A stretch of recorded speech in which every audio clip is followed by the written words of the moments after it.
This episode is brought to you by the Thrive Tribe. Check it out at chasingbrighter.com/Thrive Tribe. Kelly, what is the logo of your hat? I think you look so cute today. Listeners, Kelly is wearing a black baseball hat, a little side braid. Oh, is that crazy yoga hoodie that I have too, like the camo one It with probably the is, thumb yeah. holes? It's like thicker. Yes, yeah. Nice. So what's Yeah, your hat it's say? it's nice. My hat is I'm soccer momming it today. It's a Uh, Chicago City soccer uh, hat. yeah, They came cute. out with some new swag, but I had plans. I like, do you ever just sometimes there's just so many things going on and it's just like eating your soul, but I was gonna be in Michigan all day today, and I was gonna Mhm, shower there. I brought all my stuff because I had to be there because there was this propane inspection.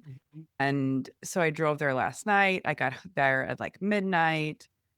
Took me a while to fall asleep because it was like pitch black in a house by myself in the Are there woods, which curtains? Is always it all creeps me giant out. windows and no window treatments? Well, Or you know there what? I was like, I'm gonna keep the shades open because it's then I can see the stalkers Yeah, and yeah. murderers come at me. I was laying there and then I was like, I don't really that doesn't feel good I'd because rather I them just kill me while I'm in my sleep. so I like got up and I closed all the shades. The room I slept in has all the shades. I Yeah, closed all the shades, so that was great because it did feel like there's nothing happening outside when yeah, the shades were closed. yeah, So then I got up early. I had to clean the driveway because there's all these sticks and branches and stuff because there was all these storms that came through and I like yeah. powered through with a car last night, which wasn't Right. a good idea because I was like, if there's a truck or somebody coming in, I have to clean it. So I cleaned all that up by 6:30 a.m. Eastern time or whatever. And then the person was supposed to come at 7. It didn't come until 8. He was there for 15 minutes. And I was like, oh my God, I'm just gonna drive home.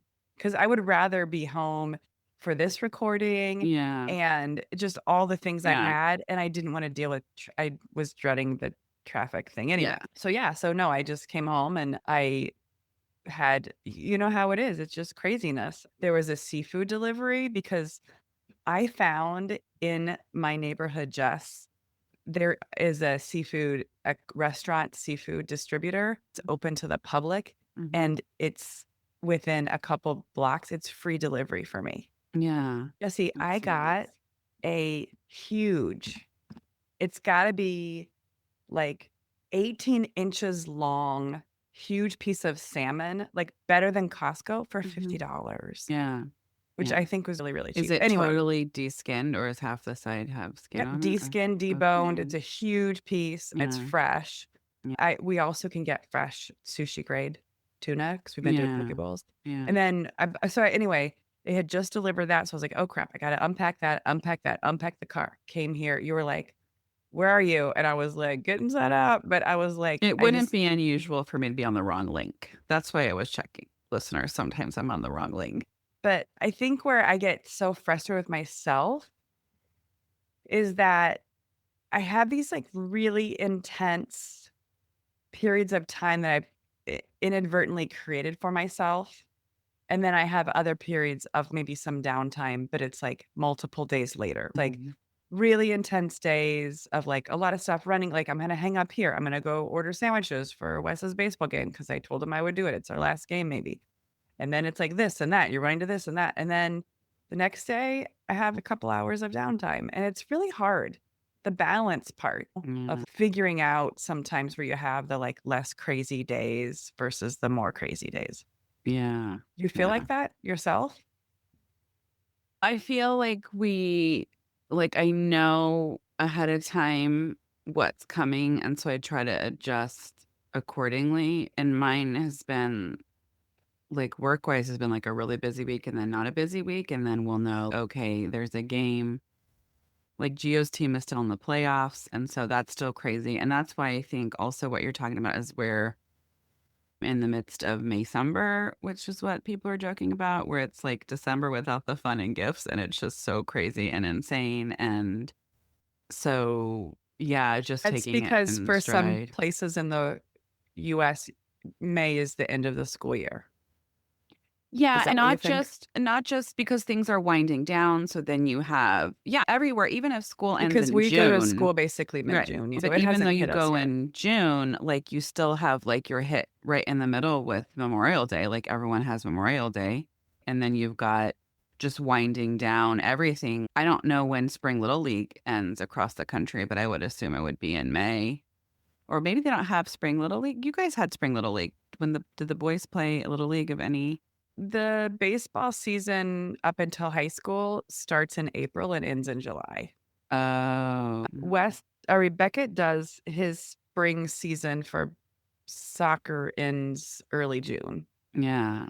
Yeah. So there's like a break then. So that's the thing is I think Maybe I follow all West Coast people. I don't know, but everyone everyone's I shift and yes. they could be that too. I guess regionally, I guess in the grand scheme of things, what you're saying is it comes to a head with school ending. There ends up Yeah. being a lot of school activities that are Yeah. coming up. Right. Plus sports are in this Yeah. weird Well, space. graduation So and yeah. Gabby's done already with school, with all of her school, and then Dominic has finals, and so when they have finals, it's a half day. Yeah. Maybe you know what, Kelly, to be honest with you, when you ask me that question, I might be numb right now. I might be Are numb y and not but present. So your Giovanni is kids home a second day in a row. oh, yeah, how's he On feeling? Friday, I don't know if any of you listeners, I don't even know. So it's a boy who cried wolf. Giovanni, since he could talk, doesn't want to do anything, fights everything. He was like dragging his leg 4 weeks ago, hysterical. So his pain mimicked exactly Gabby's ACL tear, and he couldn't go to the game. And then we're like, let's just go and see. So we get there, and he sprints and dives on his own. So we're like, okay, he's fine. He did have all this groin pain. We thought he had a testicular Mhm. torsion. We've had to have an ultrasound. We've gone to the ER. We've gone to a surgeon with this child. And so we're driving to his game. We're in the playoffs. It's Friday. We're like around the corner and he's, I feel sick. I feel sick. He is the one that kind of gets car sick. Then I think about it. He didn't eat the snack I brought him after school. We all ate dinner really early. He didn't eat dinner. So he hasn't eaten in 5 or 6 hours. So we're like, you haven't eaten. It's very hot here. So I don't keep food in my car at this time of year because everything like melts because it Mhm. becomes 500 degrees outside. So we're like, just go. So then he goes and then he's crying in the dugout, which he never cries in public. And he goes and Mm. tells the coach, I don't feel good. And then he's gagging on the field. So we're like, what the hell? We call mom, bring some crackers. We have some crackers. We're like, what is happening? And again, he's faked illnesses for 10 years of his life. And so we're like, and so then the coach is, I don't know what to do. You're like, are you a psycho parent? Do you take him home? What the hell do you do? Mom's, I don't know. I don't know. I talked to another mom. We're like, what do you do? So they say, okay, if you can bat, let us know. And so he goes up to bat. He had a good at bat, but he ended up striking out. And then he bats again and he like strikes out. And then we go home. He said we had got him a Gatorade, all this stuff. He feels a little bit better. We go home. He wakes up at 11, projectile vomiting like everywhere. It's everywhere. Kelly, it was on books. It's on my Kindle. It just everywhere. And I get Justin and he's stripping the bed. And I'm showering him and I'm getting him ready. And then he, every hour, woke up to vomit until Ugh, 4:30 the AM. And norovirus is just the so worst. I am like dead, basically. I died. So I joke the next day. I was like, Gio, you're talking to my ghost because I died. So then I was tore up all day Saturday. And then he's in the best mood ever all day Saturday. And he misses his best friend's birthday. He misses a sleepover. He goes to bed. Sunday night, get ready for bed. I feel sick. Is this because we have school the next day? We have 5 more days of school. So we're like, what the hell? Are you sick? What's happened? Wakes up at 11 puking. Keep him from home 11 Monday. PM? Huh? Yes, 11 11 PM, okay. and like Justin's saying, because we're like, is it anxiety? Can't be Hmm. anxiety if you're dead asleep and then start vomiting. And so then he stays home yesterday. Great mood. Eats a great dinner. Goes to bed. Wakes up this morning holding the little bowl to throw up. I feel sick. So we're just like, Justin's like, why would you like be better and then be sick? And now is it a mental thing? So now is he nervous that he's going to be sick at school? And now he's super nervous that he's going to throw up. We don't know what else happening. Kelly, he has 3 more days of school. And so Um, today he's been waiting for this auction where they've been collecting donations for 4 months and all of the kids have this money and they're going to have an auction and he's and not at he's school missing today. it? And he was like, last night he was counting up his money and he was really excited. And Yeah. this morning I want to go to the auction. So it is 9:30 our time right now. And I just said, go back to bed then. Just go back to bed. So he's still sleeping. So I just said, if you wake up and feel better, you can go to school. I don't know where the parent handbook is on how to handle this. And Justin's like, he needs to go to the doctor. Yeah, I would, because like a norovirus is 1 day. So if it's repeated like that, I would just be Mm. questioning like what that seems unusual. But don't you feel like with this healthcare system, I'm like, here's what's been happening with all of my kids' ailments and everything. So Dominic's arm hurt. You can't just go get an MRI and X-ray. You have to go to the doctor. What's the doctor going to do? You have to have an X-ray and MRI. They can't see inside your arm. So I'm going to go to the doctor. Everybody is like a triage now for a specialist. And so what's she going to do? She's going to send them probably to endocrinology. So then it's like you have to go to the doctor to wait to get a referral to go to the doctor. And it's just, I you know, I hear what you're saying. yeah, And I am going to go to the Wes, doctor. yeah, I understand. Wes, he wasn't feeling well a couple weeks ago and he'd had a fever and then he was coughing and then he went to school. He missed a couple days of school. He went back to school. And then 3 or 4 days after that, let's say he missed school Monday, Tuesday, and then the following Monday, he wasn't feeling well. And he was like, my ears hurt really bad. And he was in class. And he was like, they hurt bad. It hurts when I had my head over. I had given him Advil. It wasn't helping. I was like, ear infection. Right. So I was like, I'll come get you and we'll go to the doctor really quick. I learned all the things. First of all, he can be late to school and his school lunch is at 11:30 and he can still play baseball that day. But because I made him go to school and he still wasn't feeling when I picked him up, he couldn't play baseball. We go to the doctor and we waited. It's a lot of things. It's 2 locations. One's on Northwestern Avenue.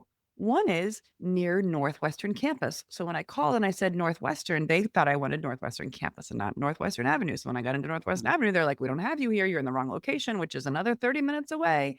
And I was like, "Can't you jam me in?" And she was like, "I'll make you at 11:45." This was 10:45. "I'll make you at 11:45, but they'll go ahead and call you and we'll just try to get you in." Yeah. So we wait 15 minutes outside in the lobby, get us a room. They come in, check his vitals. We waited in that room for 45 minutes. Then the lady comes and she's like, ears are clear, nose clear, probably just allergies. Bye. I was ready to murder her Yeah. because I was like, no, like, sorry to keep you waiting. No, how's it going Mm-mm-mm. today? No, hey, I'm sorry. I know we had to slot you in. No, gosh, I'm sorry. All the things. I was so mad because I was like, "What a waste of him missing school, a waste of him," like, it was all the things. So, Jess, I Mm. totally get it. At the same time, it's I think always the thing where even though it's frustrating, I know us as moms, it's like we always err on that, but you never know. Yeah, yeah. And we have the new pediatrician I love. She just has a smaller practice. You can always get in same day and you never wait and you just go in and you're out. However, it was Giovanni was like had wheezy baby syndrome. And I used to go to I was at this pediatrician's. They had multiple locations. And I went to this location. It was far away because I could get in. And they were like, he's not getting oxygen. You need to give him a breathing treatment. And he was like 15 months old. So good luck giving a 15-month-old. He wanted to F out of there. So I was holding him and he was screaming. And I was trying to hold the mask on him to get breathing treatment. And this very pregnant physician comes in and she goes, Mom, you need to calm him down. I cursed. There was a curse on her baby. I hope her baby never slept its whole life because I was like, clearly you have no children. Can you imagine telling a mother of a toddler, can you stop your baby from crying? Oh, let's see.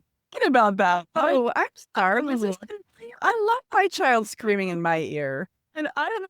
It was the same appointment, but I kept having to go back. And one time I went, I don't know if it's a follow up or that same time where I gave him the treatment. And anyways, no one came in and I was in there like after someone came in, then I waited 45 minutes and no one came in. And Kelly, I don't know if that was the same appointment. It might have been. I was pissed off that I left.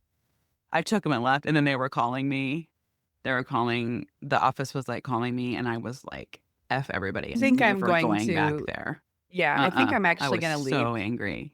leave this practice with Wes Yeah. because I changed to a different practice we can get in all the way. They Mhm. only care about, I feel like the pediatricians, they only really deal even that's unfortunately happened to you because I was actually thinking they only care about babies. And I heard in the background, it's like a little newborn who's, oh, he gained an ounce. Good job, mom. He's growing. And they Yeah. were like, okay, put his diaper back on, blah, blah, blah. And I was like, oh my God, those parents are just getting into Do you it. So, remember when we lived in Hutchinson, we saw a family practitioner. We didn't have a pediatrician. And no, so that's something I've been thinking about, especially with Gabby.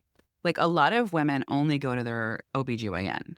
And yes. I have a nurse practitioner that I love that Gabby's seen. And I'm like, maybe I'm just gonna have Gabby do that. Like, when do you switch over to maybe stop pediatrics?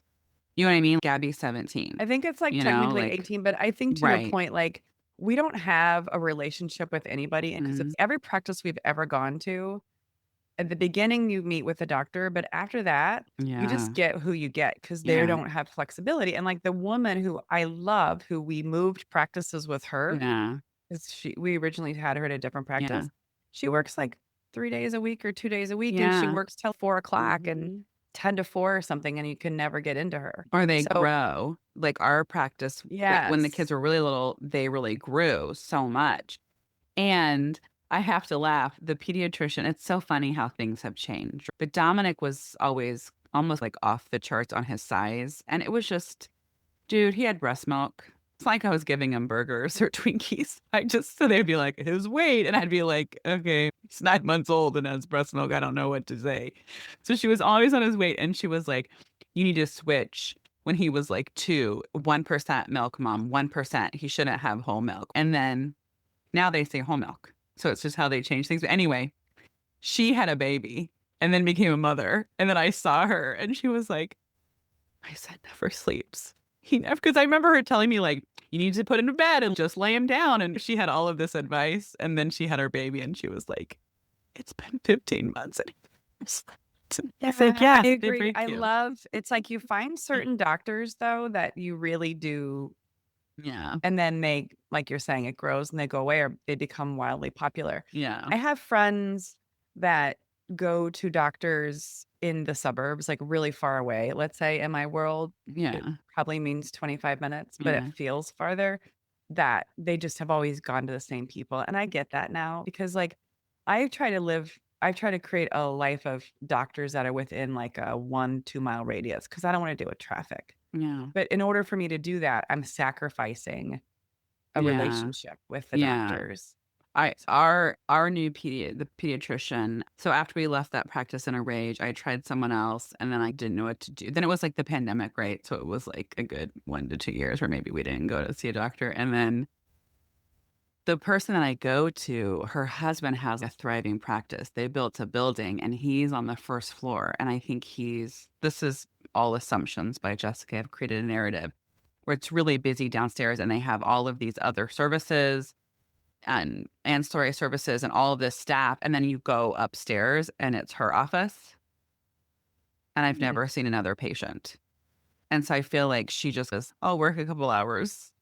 You know what I mean? I don't know. I feel yeah. like she's just always available, but it's because his practice is the one making all the money, and she's our age. She's got teenage kids, and I just Yeah. think it just seems like she's just a smaller staff, and it's easy to get into. And I don't, That's yeah, really nice, and I yeah, think it is definitely it's just harder to find that, and yeah, sometimes you get so obsessed with, like, reviews or other things, but yeah, I am learning too, though, people who rave about a certain doctor or whatever, yeah. everyone else is trying to go to that same one. It's like trying to Yeah, find yeah. the under the radar hidden gem. And I think Um, trusting your gut too, yeah. but like as we summarize today's conversation, it just is overwhelming when you have a busy day, a not busy day, and then a wrench is Yes. thrown in, whether you have to go meet someone for a delivery or whether you find out your kid can't go to school today. And I would say what helps me is staying in my routine. I went to the gym this morning, ended up being a longer workout. And I think then when I do Oh, that's that, so it helpful. sets me Yes. up for the day when I can do something for myself, 100%, 100%. I think that's part of it is really making sure that we're taking some moments Yeah. to Yeah. restore ourselves and self-care. Yeah, absolutely. Just make sure you continue to do something for yourself, like in our episode, Mothering Yourself, just start your day doing a little something for you. Thanks for listening today. Don't forget to subscribe so you can hear our latest episodes as soon as they drop. If you loved today's episode, share with a friend. Find us on Instagram, Facebook at Chasing Brighter, or check out our blog at chasingbrighter.com and follow us. If you want to know more about Kelly and I, read our blogs, find more tips, tools, and resources, check that out at chasingbrighter.com. Thanks. Remember, your best life is just a listen away.